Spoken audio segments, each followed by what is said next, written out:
Hello YouTube, welcome to another deck profile of today of a not so very good Yosenju build. This is something obviously I've created myself. It's just, well, it's going to be quite scrubby at the moment, but obviously it's just an idea for people who want to play Yosenju, just of something that, you know, that they would like to play and enjoy. So I've got a deck profile here, so I'm going to show you what it's like. I mean, it's something I've always wanted to make for a while, so I'm going to show you a deck profile and show you what it's like. So we're going to start off with the monsters first. Okay, so for Yosenjus, obviously you play triple Kama 1. Okay, the reason why you play triple of the most of the Yosenjus is because the Yosenjus are actually quite key and important. So Kama 1. Kama 1's importance is obviously they all normal summon. So when you normal summon a Yosenju, the effect is you can normal summon again, so you get an additional normal summon. So Kama 1 is basically your bouncer.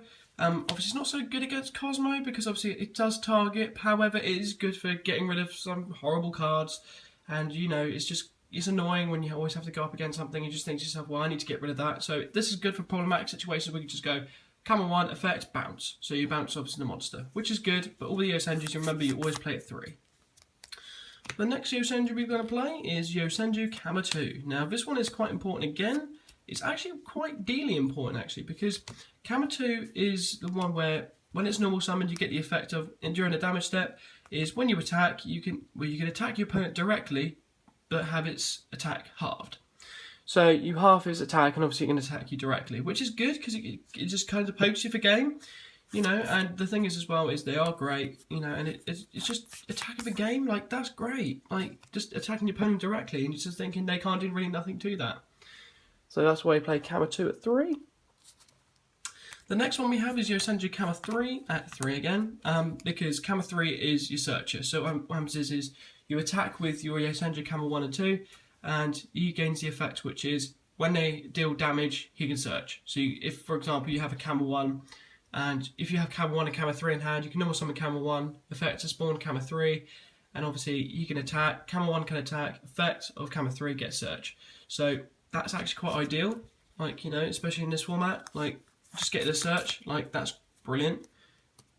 That's pretty awesome. So, the next one we play is double Yosenju Sujik. Now, Sujik is quite good because what you do is, you can either discard him from your hand, or you normal summon him and target another Yosenju on your side of the field, and it gains 1,000 attack. So, what I would do with this in particular is I would target probably Kama 2, so we can attack. When he obviously attack half his attack to attack directly, it's more damage. So it is pretty decent. I mean, like, you know, this is a brilliant deck when it comes just to really anti-meta. So like, it just really disrupts your opponent's plays. The next one we're going to play is double Yosenju L. Now, people are going to say to me, oh, but why are you playing the Yosenju L build? Because it's really, really bad, etc. like that. Well, the reason why is because, well, it's a protectiveness. This deck is supposed to be protective, but yet again aggressive at the same time. So this protects my Yosenjus. So obviously if someone activates an effect such as Storming Mirror Force or Drowning Mirror Force in the new set of Shining Victories, I can just go, well, I would just pop this instead, so my Yosenjus are safe. You know, that's the reason why I play this card. It's pretty decent. I like it. You know, it's pretty good. You know, it's good for the protection anyway. And of course I play double Veiler. People are going to say to me, why play Veiler? Veiler's not good in this format. I can change it if I want to. I'll probably change it for Max C. I'll probably put Max C in sideboard just because, you know, Max C is probably best in this format because every deck special summons. So that's the reason why I might change that soon. But Effect Veil is still good anyhow. It stops Mermails and it also stops most of the Cosmo plays as well, especially with the Farm Girl and whatnot. So that's pretty decent that way. Okay guys, now we're going to go on to spells. So obviously we'll go on to triples first. We'll go to the one-offs first, shall we say. So we play one copy of Upstart Goblin. Kind of really says it in the name really. Well, because obviously we're now Upstart's limited to 1. Kree, because it's really bad, it's limited to 1.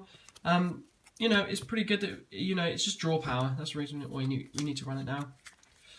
One Dark Hole is because I can't get hold of one Regeki. So the thing is, I have to run Dark Hole, but where I control no monsters anyhow, during, like, you know, their end phase, because I don't control no monsters, I could just go Dark Hole in main phase 1, and then they can't really do anything.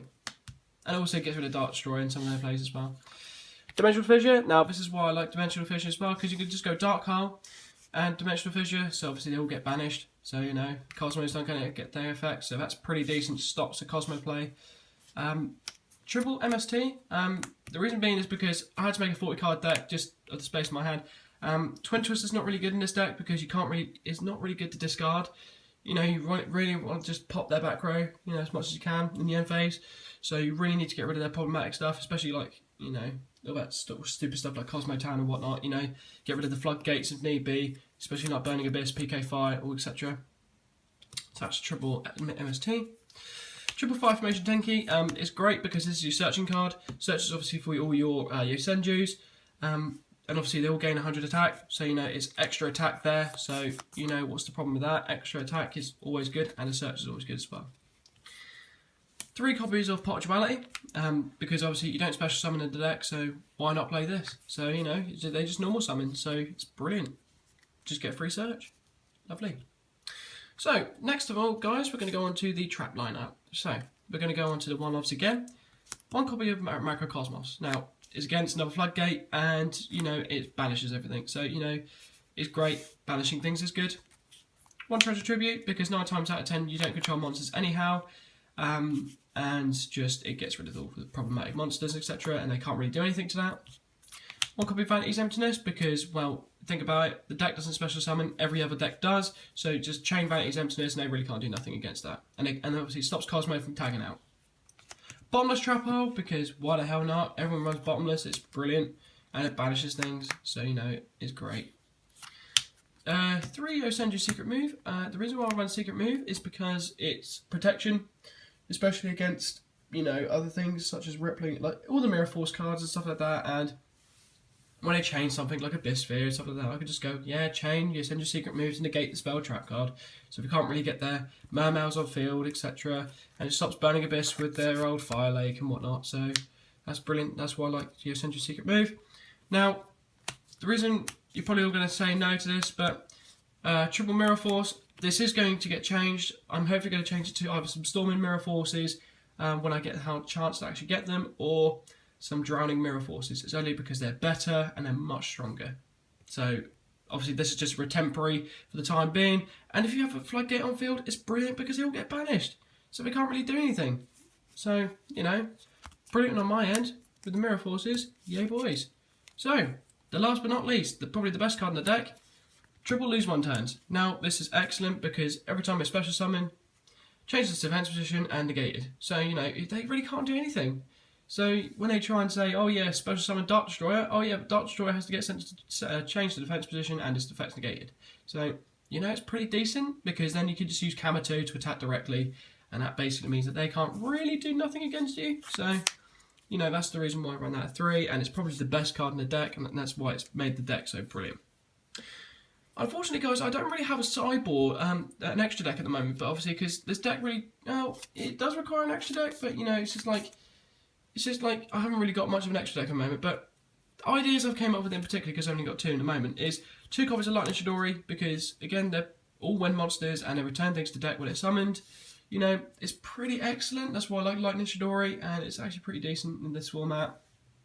Especially because, hang on a second, let me just check to see if it does it target. Well, it currently says, oh, hang on. Let's see if we can get this camera to focus. Ah, it targets. So it does target, however, which does suck. But you know, it's just it would have been good if it doesn't target, because if it didn't target, obviously you'd be able to do things happy days. But Chidori is actually pretty decent. Like, you know, it's one of the probably best rank 4s you can use in this deck. So yeah. Hello, thank you guys, and I hope you enjoyed this video. Obviously, it's not really the best of builds, but I hope you do enjoy it anyhow.